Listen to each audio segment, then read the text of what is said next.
everyone, welcome back to my channel and I hope that you're all doing well. So in this video today we are gonna discuss on teaching science fiction critically written by Darko Suvin from Popular Literature. So here in this video we'll discuss science fiction, about science fiction, right? Teaching science fiction critically, कि हम अच्छे से इस पूरी video में science fiction के बारे में जानेंगे. तो science fiction, what is science fiction? This fiction based on imagined future. ये जो फिक्शन है ये एक इमेजिन्ड फ्यूचर के ऊपर बेस्ड है, साइंटिफिक है और technological advances and major social और एनवायरमेंटल चेंजेस. तो इन सारी चीज़ों से रिलेटेड है, इन सारी चीज़ों के रिगार्डिंग ही है हमारा science fiction. And frequently portraying space or time travel and life on other planets. तो ये सारी चीज़ें हमें देखने को मिलती है कहाँ पे? साइंस फिक्शन में. ज़्यादातर मोस्टली हम इसमें क्या देखते हैं? स्पेस देखते हैं, टाइम ट्रैवल देखते हैं, ठीक है, और बाकी अलग अलग प्लैनेट्स देखते हैं. तो ये सारी चीज़ें साइंस फिक्शन. अब क्योंकि देखो इसका नाम ही है साइंस फिक्शन. फिक्शन का क्या मतलब होता है? कोई ऐसी चीज़ जो हमने अपने इमेजिनेशन से देखी हो, इमेजिनेशन से बनाई हो, ठीक है. फिक्शन ऐसी चीज़ जो कि हम इमेजिनेशन के थ्रू डेवलप करते हैं, बनाते हैं. और साइंस का क्या मतलब होता है? जो भी अभी हमने डिस्कस किया, जिसके अंदर टाइम ट्रैवल हो, स्पेस हो और हम अलग अलग प्लैनेट्स की बातें करें, उसमें एडवांस टेक्नोलॉजी होती है, फ्यूचर के बारे में बात करते हैं, ठीक है. तो ये सारी चीज़ें क्या होता है? हमारा साइंस फिक्शन. यानी फ़िक्शन ऐसी चीज़ जो कि हमारी इमेजिनेशन पे बेस्ड हो, जो कि हम इमेजिन करके बनाते हैं, ठीक है, उसको हम कहते हैं फ़िक्शन. और साइंस का मतलब जिसमें ये सारी चीज़ें इंक्लूड हो. तो ये दोनों वर्ड मिला के, साइंस और फिक्शन दोनों वर्ड मिला के क्या हो गए? Science fiction. जिसके अंदर हमें बहुत सारी फिक्शंस मिलेंगी, बहुत सारी चीज़ें ऐसी मिलेंगी जो इमेजनरी हैं, ठीक है, और इसके साथ साइंस भी ऐड हो रखा है, यानी साइंस फिक्शन.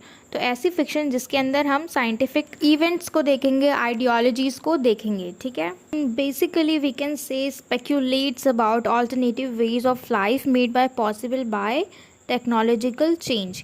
यानी ये जो है हम इमेजिन करते हैं, किसके लिए? हम किसके बारे में इमेजिन करते हैं? जो भी हमारे ऑल्टरनेटिव वेज होते हैं लाइफ के, हमारी ज़िंदगी के, जो कि पॉसिबल होते हैं किसके थ्रू? टेक्नोलॉजिकल चेंजेस के थ्रू. हमारी लाइफ के जो भी अलग अलग चीज़ें होती हैं वो सारी इम्प्रूव करते हैं, ठीक है, डेवलप करती हैं. आसान भाषा में अगर हम कहें तो यानी हमारी जो लाइफ के वेज़ हैं, जो हमारे ज़िंदगी जीने का तरीका है, उसको ये और ज़्यादा ईजियर कर देते हैं, और ज़्यादा आसान बना देती हैं. तो इस वीडियो में भी हम एक एस्से को ही डिस्कस करने वाले हैं जिसका टॉपिक है on teaching science fiction critically, और जिसको लिखा है डार्को सुविन ने.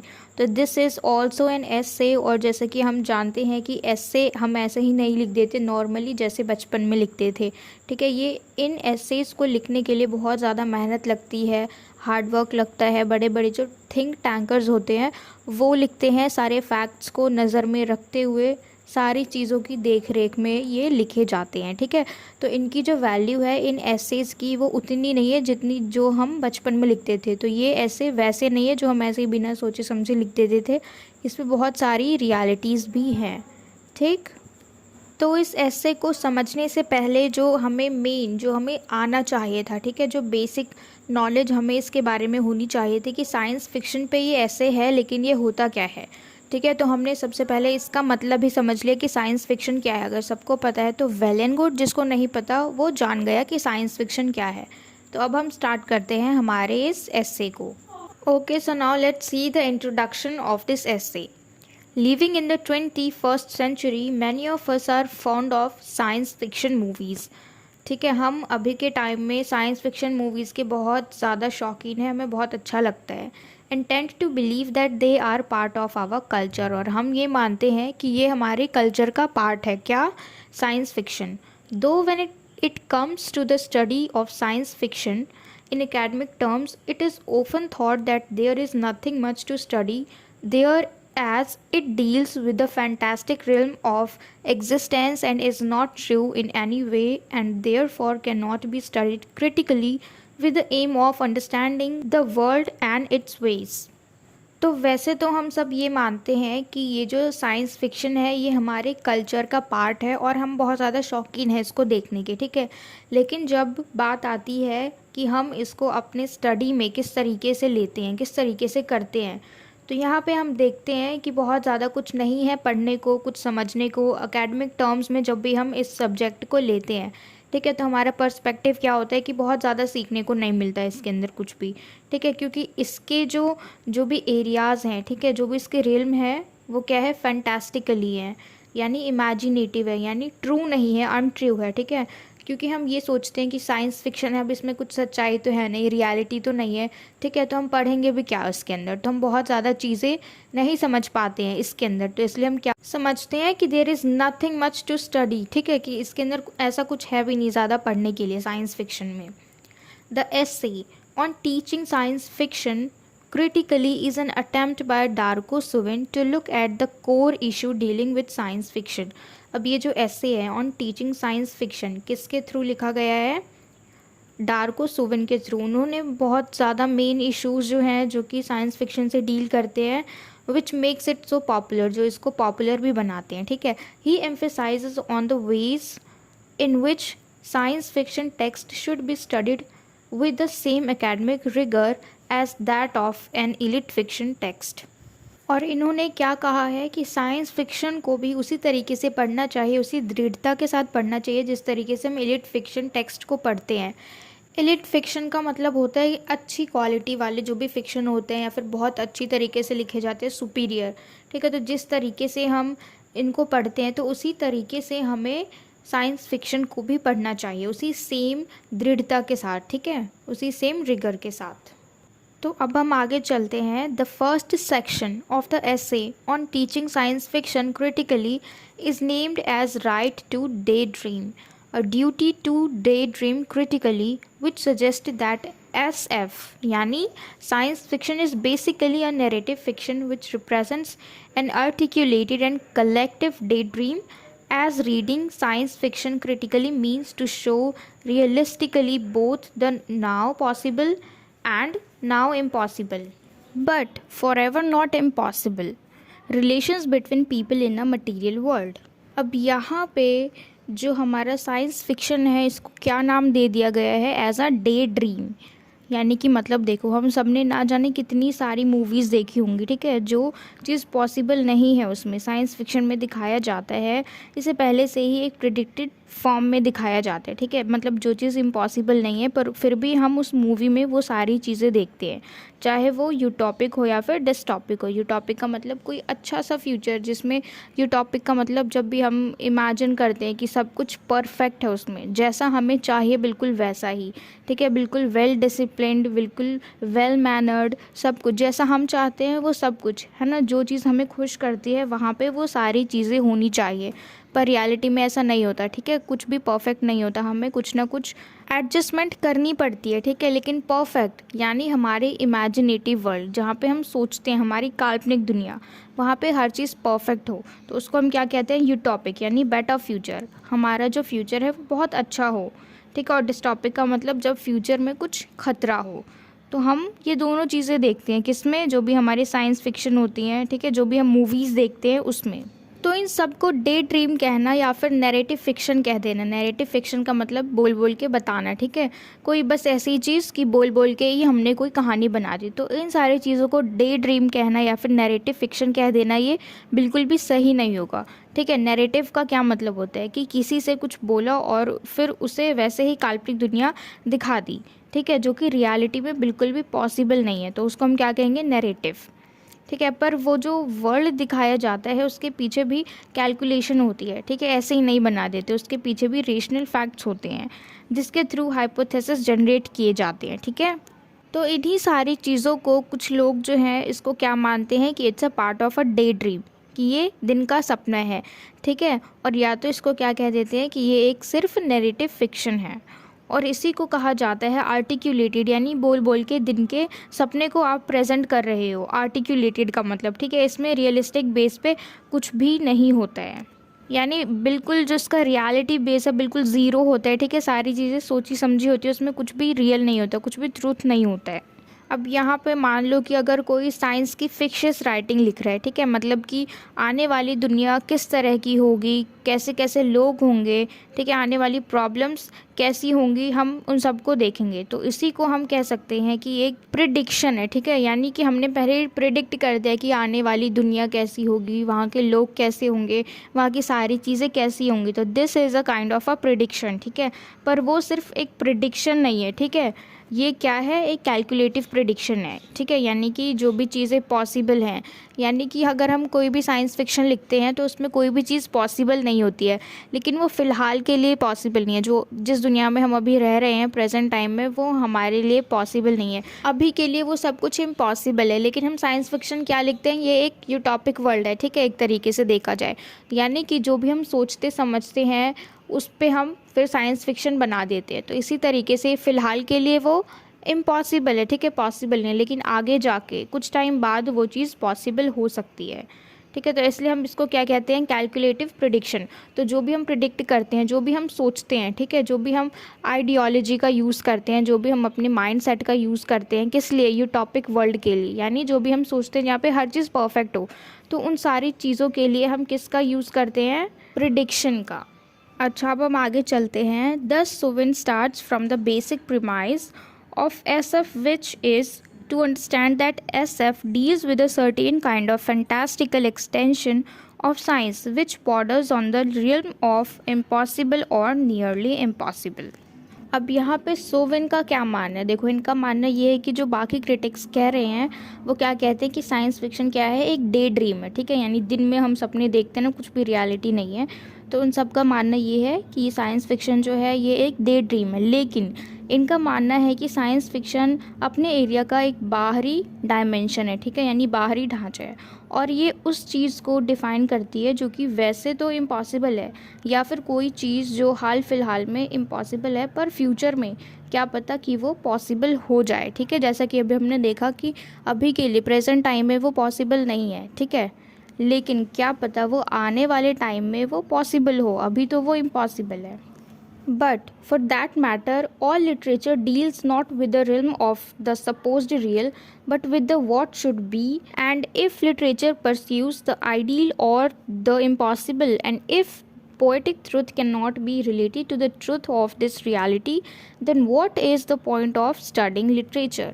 अब देखो, मोस्ट ऑफ द टाइम ये माना जाता है कि जो भी लिटरेचर है वो हमेशा ऐसी चीज़ को दिखाती है जो कि इम्पॉसिबल हो, यानी जो पॉसिबल नहीं है। जब कोई चीज़ इम्पॉसिबल हो, लिटरेचर उसे प्रेजेंट कर सकती है, ठीक है, प्रेजेंट कर रही है किसी भी इम्पॉसिबल चीज़ को।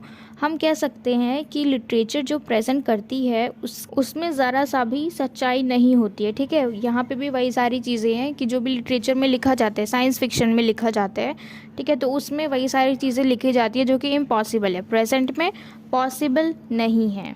लेकिन वो चीज़ लिखी गई है बाद के लिए, आने वाले वक्त के लिए, पर उसको हम अभी पढ़ रहे हैं, ठीक है, तो इसलिए उसको क्या कह दिया जाता है कि ये तो इम्पॉसिबल है, साइंस फिक्शन है, इसके अंदर बिल्कुल भी सच्चाई नहीं है, इसका जो रियलिटी बेस है बिल्कुल ज़ीरो है। टू आंसर दिस क्वेश्चन, अब देखो यहाँ पे जो हमने अभी ऊपर पढ़ा कि जो कुछ क्रिटिक्स है इसको क्या कहते हैं, डे ड्रीम का पार्ट कहते हैं, नैरेटिव फिक्शन कहते हैं, और इसको इम्पॉसिबल कहते हैं, ठीक है, ये कुछ क्रिटिक्स का मान है। अब उनके जवाब में इन्होंने क्या बोला है, हमारे सोविन जो है, डार्को सेविन, इन्होंने क्या बोला है, इन्होंने कहा है to answer this question Suvin states looked at as a whole, यानी इसको पूरा देखो, पूरी तरीके से देखो। The basic purpose of fiction is to make human life more manageable, more meaningful and more pleasant by means of selecting some believable human relationships for playful consideration and understanding. Looked at as a whole, यानी इसे पूरा समझो, मतलब हर perspective से इसको check करना है, ठीक है, कि किसी भी फिक्शन का बेसिक पर्पस क्या होता है कि हम ह्यूमन लाइफ को मैनेजेबल बना सके, मीनिंगफुल बना सके, प्लेजेंट बना सके, ठीक है। अगर आगे के टारगेट को सोच के अभी डिसीजन नहीं लेंगे तो आगे कैसे पहुंचेंगे, है ना। तो इस तरीके से कि हम आगे की चीज़ें, यानी जो भी हमारा फ्यूचर में होने वाला है, हम क्या इमेजिन करते हैं, हमारा परफेक्ट फ्यूचर, ठीक है, हैप्पी फ्यूचर, तो उसको हम क्या कह देते हैं, यूटोपिया। तो इस तरीके से कि अगर हम आगे का सोच के नहीं चलेंगे, आगे के लिए डिसीजन नहीं लेंगे, तो हम आगे के लिए पहुंचेंगे कैसे, आगे के लिए प्रिपेयर कैसे होंगे। Now, the second section of the essay on teaching science fiction critically is named as on para-literature as an open tension between ideology and utopia. Probably the name rings in your ears, the name of the essay by Christopher Pauling, which we have dealt with in Unit 1, where the same words ideology and utopia are being used, suggesting to us the fact that in the study of popular fiction or SF, these words and the tension between these concepts have far-reaching consequences. अब यहाँ पे ये जो ऐसे है on teaching science fiction critically, अब इसको क्या नाम दे दिया गया है, पैरा लिटरेचर। पैरा लिटरेचर यानी जो भी चीज़ें हम पढ़ते हैं, जो भी हमारे सब्जेक्ट्स होते हैं, जो भी ऐसी चीज़ें जिनको हम अपने मेन स्ट्रीम में ऐड नहीं करते, फॉर एग्जांपल कॉमिक की बुक हो गई, मैगज़ीन की बुक हो गई, तो ये सारी चीज़ें हम अपने जो हमारा स्टडी होता है मेन स्टडी, उसमें हम कंसीडर नहीं करते इन सारी चीज़ों को। तो इसी तरीके से यहाँ पे जो साइंस फिक्शन है इसको भी पैरा लिटरेचर नाम दे दिया गया है, ठीक है। और ये जो है ये दो चीज़ों के बीच में बहुत ज़्यादा टेंशन को जनरेट करती है। कौन सी दो चीज़ें, आइडियोलॉजी और यूटोपिया। अब यहाँ पे हम इन दोनों को समझते हैं कि आइडियोलॉजी का क्या मतलब होता है, हमारा माइंडसेट, जो भी हम सोचते हैं, और यूटोपिया जो भी हम इमेजिन करते हैं, ठीक है, कि हमारा जो फ्यूचर होगा ऐसा होगा वैसा होगा फ्यूचर में, ठीक है। जो भी चीज़ें होंगी, जो भी हम सोचते हैं ना कि परफेक्ट होनी चाहिए, हमें खुशहाल ज़िंदगी चाहिए, काश हमारे पास गाड़ी होती, ये होता वो होता, तो उसको हम क्या कह देते हैं, यूटोपिया, जहाँ पे हर चीज़ परफेक्ट है, ठीक है, हमारा एक इमेजिनेटिव वर्ल्ड। और आइडियोलॉजी का मतलब हमारा सोच, ठीक है, हमारे जो हम आइडियाज़ होते हैं, जो भी हमारा माइंडसेट होता है वो। तो यहाँ पे इन दोनों के बीच में एक टेंशन चल रही है। अब देखो, जो जैसे ही हमने नाम सुना आइडियोलॉजी एंड यूटोपिया, तो हमारे दिमाग में क्या आया, क्रिस्टोफर पॉलिंग, जो कि इन्होंने एक ऐसे लिखा था आइडियोलॉजी और यूटोपिया के ऊपर, ठीक है। Popular literature is an ideology और एन यूटोपिया, कि ये क्या है पॉपुलर लिटरेचर। अब पॉपुलर लिटरेचर के अंदर ये सारी चीज़ें आ जाती हैं, जैसे साइंस फिक्शन हो गया, डिटेक्टिव फिक्शन हो गया, जो भी चीज़ें हमने इसमें डिस्कस करी वो सारे क्या हो गए, हमारे पॉपुलर लिटरेचर। तो यहाँ कहा गया है कि ये जो पैरा लिटरेचर का पार्ट है, हमारे जो साइंस फिक्शन है, ये क्या है, ये एक पैरा लिटरेचर का पार्ट है, क्योंकि इसमें दो चीज़ के बीच में टेंशन एग्जिस्ट करती है। कौन सी दो चीज़ें, आइडियोलॉजी और यूटोपिया। तो साइंस फिक्शन के थ्रू जो हमें आइडियोलॉजी और यूटोपिया दिखा रहे हैं, इन दोनों के बीच हमेशा विवाद चलता ही रहता है, ठीक है। आइडियोलॉजी और यूटोपिया, सबको क्लियर हो गया हो आई होप, ठीक है। क्योंकि ये दोनों मिलके एक ऐसी दुनिया प्रेजेंट करते हैं, ऐसी दुनिया दिखाते हैं हमें, ऐसी दुनिया बनाते हैं जो कि बिल्कुल भी पॉसिबल नहीं है, ठीक है, बिल्कुल इम्पॉसिबल है, फ़िलहाल के लिए तो बहुत ज़्यादा इम्पॉसिबल है। आगे चलते हैं। Suvin is of the opinion that as a rule utopian presentation has to be explicit since it presents an alternative, while ideological presentation will best be served by remaining implicit as an unargued premise that this is how things are, were, and will be. Both the cognitively utopian and the mystifying origins are intimately interwoven in most stories, often in the same paragraph or indeed in the same sentence. अब देखो, यहाँ पे सोविन का ये मानना है कि utopia एक अल्टरनेटिव है, ठीक है, एक असली दुनिया से बिल्कुल अपोजिट दुनिया है। अब देखो, वही बात हो गई जो हमने अभी पढ़ा था, यहाँ दो चीज़ आपस में मिक्स हो गई।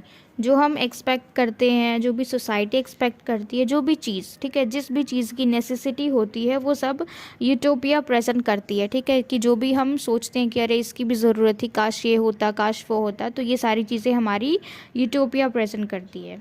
अब जब हम अपने फ्यूचर को अच्छा एक्सपेक्ट करेंगे कि सब अच्छा हो, ये हो वो हो, तो हम सोचेंगे, ठीक है, यानी हमने आइडियोलॉजी का कॉन्सेप्ट जो है और यूटोपिया का जो कॉन्सेप्ट है, इनको यूज़ किया, ठीक है, और फिर हमने यूटोपिया को बनाया, क्रिएट किया, ठीक है। तो यही यूटोपिक वर्ल्ड क्रिएट करती हैं, यही दोनों चीज़ें, ठीक है। यानी जो भी हम आइडियोलॉजी का यूज़ करते हैं, सोचते हैं कि काश ऐसा होता, काश वैसा होता, तो यही आइडियोलॉजी सबसे पहले यूज़ की जाती है यूटोपिक वर्ल्ड को क्रिएट करने के लिए। Thus, the tension between ideology and utopia is manifest in all literatures, and in case of popular fiction or SF यानी science fiction, it is not reduced in any manner, leading to it being the battleground of understanding and mystification. तो ये जो tension है between ideology और utopia, ये हर किसी literature में manifest की जाती है, ठीक है। पॉपुलर फिक्शन के हर चीज़ में, यानी जो भी हम डिटेक्टिव फिक्शन देखते हैं, साइंस फिक्शन देखते हैं, इन सब में इसको दिखाया जाता है और ये एक तरीके से बैटल ग्राउंड है किसका, अंडरस्टैंडिंग और मिस्टिफिकेशन का।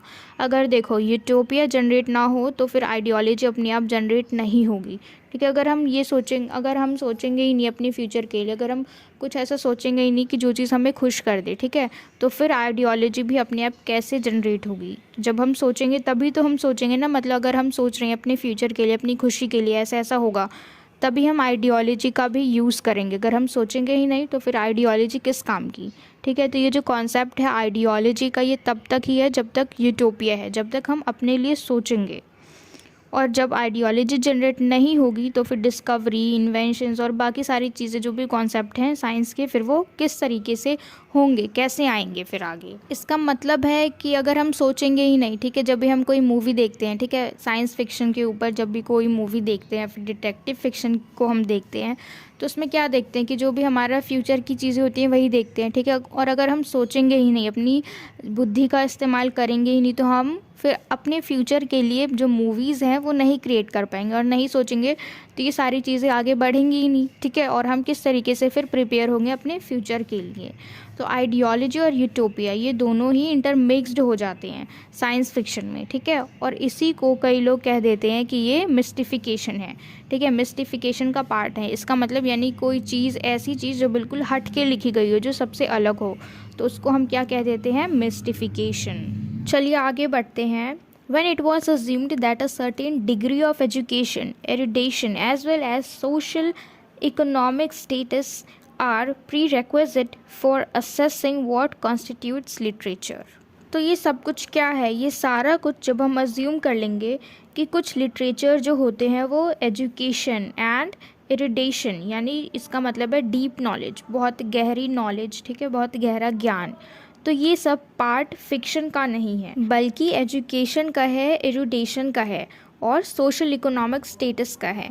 प्री एक्विजिट यानी पहले ही चीज़ों को आप बेहतर समझ सको, पहले ही उसको जान लो, तो ये इन सब का पार्ट है, ठीक है।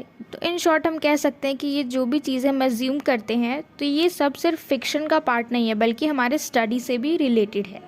तो लिटरेचर में ये सब चीज़ें फेक नहीं है, ठीक है, ये तो सही तरह से मूव करने का तरीका है, एक डिसिप्लिन कह सकते हैं हम इसको, ठीक है। तो ये कहना है कि ये डेरोगेटरी सिस्टम है या फिर पीएफ का डेनिग्रेशन है, यानी उसमें क्लास नहीं है, कोई परफेक्शन नहीं है, ऐसे ही बना दिया, या फिर वो गलत है, तो ये सब कहना बिल्कुल गलत है। अब आगे देखते हैं। Another aspect that Darko Suvin states in this section is that when this kind of dichotomy, यानी इसका मतलब होता है separation between the elite and the popular, यानी एलीट और पॉपुलर फिक्शन में जब सेपरेशन था, in the process of being constructed there evolved a kind of writing which primarily dealt with fantasy which allowed the readers to express their hopes, dreams, aggressions and lust in symbolic terms, and within this realm popular fiction as well as SF belongs. SF means science fiction. तो यहाँ पे देखो, एक तरफ क्या है, एक तरफ है एलीट राइटिंग, यानी जिसके अंदर हमारे नॉवेल्स आ जाते हैं, शॉर्ट स्टोरीज़ आ जाती हैं, और दूसरी तरफ क्या है, पॉपुलर राइटिंग, ठीक है। तो डार्कोसोविन क्या कहते हैं कि जो एलीट राइटिंग है वो बिल्कुल रियलिटी पर बेस्ड है, लेकिन पॉपुलर फिक्शन जो राइटिंग है उसे कंस्ट्रक्ट किया जाता है, जिसका मतलब है जिसमें नई चीज़ें हम ऐड करते हैं, ठीक है, जिसके अंदर हम अपने ड्रीम्स डाल सकते हैं, होप्स डाल सकते हैं, अग्रेशंस डाल सकते हैं, लस्ट डाल सकते हैं, तो ये सारी चीज़ें हम उसमें डाल सकते हैं, ठीक है। तो ये एक तरीके से ये मिक्सचर है इन सारी चीज़ों का, ठीक। तो अब हम आगे चलते हैं। SF यानी science fiction is a genre which manifests in itself use on scientific premises often in a fantastical manner in a narrative which is highly seeped into the reality of this world and पहले देखो, जो भी हमारे पास SF writings हैं, ठीक है, science fiction की जो भी राइटिंग्स हैं वो फैंटास्टिकल मैनर से रियल चीज़ों को प्रेजेंट करती है, लेकिन वो बहुत ही दूर की दुनिया होती है, ठीक है, जिसको हम मतलब अभी प्रेजेंट में नहीं पा सकते, वो बहुत दूर की दुनिया होती है। And therefore it is often suggested that cognitive estrangement is a necessary means through which the SF is usually understood. We cognize some aspects of a SF narrative with the realities of this world and some elements is estranged from the reality, so take us to a world which seems too far away from us। यानी देखो, बिल्कुल simple language में अगर हम समझे तो जो SF है उसमें सारी चीज़ मैनिफेस्ट की जाती है अच्छी तरह से, पर वो on the basis of scientific calculative format में रखी जाती है। जबकि लोगों को लगता है कि ये कॉग्निटिव एस्ट्रेंजमेंट है, यानी ये एस्ट्रेंजमेंट का मतलब है दूर रहना या फिर नापसंद करना, बहुत कम पसंद आना लोगों को। ठीक है, तो साइंटिफिक फिक्शन के बारे में लोग क्या समझते हैं कि अभी ये बहुत दूर है, यानी प्रेजेंट में नहीं है लेकिन आने वाले टाइम में कभी ऐसा हो सकता है, या फिर लोगों को पसंद नहीं आ रहा है, तो इस तरह की चीज़ें। तो लोगों को जब रियलिटी में जीना अच्छा नहीं लगता तो वो एक काल्पनिक दुनिया बनाते हैं। ठीक है, और वो होती है साइंस फिक्शन। ठीक है, जब वो काल्पनिक दुनिया बनाते हैं तब हम क्रिएट करते हैं, सोचते वक्त अपनी इमेजिनेटिव वर्ल्ड जब हम क्रिएट करते हैं तो हम सीधा फाइनली कहाँ जाते हैं, साइंस फिक्शन पे। तो उसके लिए फिर हम टेक्नोलॉजीज़ को प्रेजेंट करेंगे। ठीक है, और फ्यूचर में ऐसा हो सकता है, ऐसा हो सकता है, तो हम ये सब डिस्कस करना शुरू कर देंगे। तो क्रिटिक्स जो है वो इसको सही मानते हैं कि SF जो है यानी साइंस फिक्शन जो है वो कॉग्निटिव एस्ट्रेंजमेंट है। This contrapuntal amalgamation of both these opposing things make SF so appealing, similar to what we have discussed in popular fiction when we discussed following Antonio Gramsci that it is the most advanced technological innovations are being put together with the core traditional values that a narrative or text, a film becomes a bestseller as it appeals to the popular sensibilities। अब यहाँ पे देखो वही बात बोली जा रही है कि एक एमैलगेशन होता है साइंटिफिक फिक्शन में, जैसे जैसे जो जो चीज़ें समाज में हो रही होती हैं। ठीक है, तो हमने उसी समाज के अंदर होने वाली चीज़ों में कुछ चीज़ें और ऐड कर दी, कुछ इवेंट्स को और ज़्यादा ऐड कर दिया, तो उसको हम क्या कहेंगे, इनोवेशंस, यानी क्रिएटिविटी उसके अंदर हमने और ज़्यादा एग्जैजरेट करके बढ़ा चढ़ा के उसको बता दिया। तो साइंस फिक्शन में यही होता है। ठीक है, कि नॉर्मल से थोड़ा सा हट के उसके अंदर हम कुछ चीज़ों को और ऐड कर देते हैं जो कि इम्पॉसिबल होती हैं। ठीक है, यानी क्रिएटिविटी कर दी उसके अंदर हमने, जो भी समाज में चल रहा था, जो भी सोसाइटी में चल रहा था, उसके अंदर कुछ और इवेंट्स को ऐड करके हमने उसको एग्जैजरेट कर दिया। तो हम कह सकते हैं कि साइंस फिक्शन एक इनोवेटिव फॉर्मेट है आइडिया का सही प्लेसमेंट करने का इन फ्यूचर। ठीक है, फ्यूचर में आगे चलते हैं। Review any text of popular culture and you will notice that somewhere the text is highly grounded in the ideological structures of this world, which makes the readers, viewers identify with the narrative. SF similarly is structured in a similar manner where behind the scientific fantasy there is a connection with the everyday reality of our world। तो यहाँ पे जब भी हम कभी भी किसी भी पॉपुलर कल्चर को, पॉपुलर लिटरेचर को ही समझ लो, हम रिव्यू करेंगे तो उसमें हम एक चीज़ नोटिस करेंगे, क्या कि कई टेक्स्ट हैं जिनको अच्छी तरह से ग्रूव किया गया है। ठीक है, संभाल के रखा गया है आइडिया के बेस पे, और इनको रखा जाता है रियलिटी के कॉन्सेप्ट के ऊपर ही। ठीक है, अगर हम रूट्स को चेक करेंगे तो देखेंगे कि उसको ऐसे ही नहीं रखा गया है। ठीक है, बल्कि रैशनल फैक्ट्स के ऊपर रखा गया है। ठीक है, यानी उसके अंदर कुछ तो सच्चाई है, इसलिए तो उसको रखा गया है। ठीक है, as a student of literature engaging ourselves critically with the text, narratives, films, we need to look both at the fantastical science and the ideological aspects to make sense of how SF narrative appeals to the public। तो literature के students भी खुद को engage करना चाहते हैं कि हम लिटरेचर के स्टूडेंट, यानी आप लोग जो भी स्टडी कर रहे हो आप खुद को ही ले लो। ठीक है, कि एंगेज करना चाहते हैं कि हम भी इन चीज़ों को समझें कि ये सिर्फ फैंटास्टिकल साइंस या फिर फिक्शियस साइंस नहीं होता, इसको भी अच्छे से पढ़ना चाहिए। ठीक है, इसकी भी एनालिसिस करनी चाहिए जैसे कि हम अदर सब्जेक्ट्स के करते हैं, और इसको भी सीरियस राइटिंग कंसिडर कर देना चाहिए, क्योंकि हम इसको भी तो उतनी मेहनत से ही पढ़ रहे हैं जितना कि हम बाकी सब्जेक्ट्स को पढ़ते हैं। ठीक है, इसके भी नोट्स बना के रखते हैं, इसके भी इंपॉर्टेंट क्वेश्चंस देखते हैं। तो जब इतना सब कुछ कर ही रहे हैं तो फिर इसको हम पैरा लिटरेचर में क्यों डाल देते हैं, है ना। मेहनत तो उतनी ही है, समझ तो उतना ही आ रहा है, पढ़ भी उतना ही रहे हैं, राइट। आगे देखते हैं हम। Our critical gaze towards these texts need to unearth the ideologies manifest and make us relate it to the popularity of these texts. These days, the popularity of SF has reached to such a level that many of the children's literature also deals with SF. तो आज ये scientific fiction का जो इतना बड़ा concept है कि इसके अंदर कई सारे चिल्ड्रंस लिटरेचर हैं जो भी मतलब जो भी हैं इसी के पार्ट माने जाते हैं। चिल्ड्रंस लिटरेचर के अंदर जो भी चीज़ें हैं, ठीक है, वो सब इसी के पार्ट माने जाते हैं साइंस फ़िक्शन के। इस साइंस फ़िक्शन को पैरा लिटरेचर कहने से बेहतर है कि इसे हम मेन स्टडी ऑफ स्ट्रीम में कंसीडर करें, ठीक है, क्योंकि जो भी कॉन्सेप्ट्स हैं, जो भी टॉपिक हैं, ये सब हमारे जो भी चिल्ड्रन लिटरेचर के अंदर हैं वो सब किस में गिने जाते हैं। अगर हम देखें तो वो सब हमारे साइंस फिक्शन के अंदर ही कंसिडर किए जाते हैं, ठीक है। तो अगर हम उनको पढ़ रहे हैं, हमारी उतनी ही मेहनत लग रही है, उतना ही हमें नॉलेज मिल रहा है, ठीक है, उतनी ही हमें अच्छे से समझने को मिल रहा है। क्योंकि अगर हमने देखा भी, रीडिंग की, ठीक है, हमने अभी इन सबको पढ़ा तो हमें सब कुछ पता है अब कि साइंस फिक्शन क्या होता है, डिटेक्टिव फिक्शन क्या होता है, पैरा लिटरेचर क्या होता है। ये छोटे छोटे कॉन्सेप्ट्स भी क्लियर हो गए, यानी हमें सीखने को मिला, ठीक है। और जहाँ सीखने को मिल जाए हमें तो उसको हम क्या कहेंगे, हल्के में थोड़ी ले सकते हैं, तो उसको भी हमें अपने पढ़ाई में ही ऐड करना चाहिए। तो ये जो सब्जेक्ट है हम इसको कहते हैं पैरा लिटरेचर, यानी ऐसे ही जो नॉर्मल जिससे हम सीरियस स्टडी नहीं करते हैं, ठीक है, यानी जैसे कॉमिक्स हो गए, छोटी बुक स्टोरीज़ हो गई, ठीक है, शॉर्ट स्टोरीज़ हो गई, नॉवेल्स हो गए, तो इसको हम कहते हैं पैरा लिटरेचर। लेकिन अभी जो हमने पूरा पढ़ा, ये जो वीडियो में हमने जो भी डिस्कस किया, ये तो ऐसे ही नहीं था, मतलब पढ़ो और भूल जाओ। इसमें हमें कुछ सीखने को मिला, ठीक है। इसके अंदर जो टॉपिक्स थे वो सबको नहीं पता होते हैं, लेकिन हमने जब पढ़ा तो हमें इसके बारे में पता चला।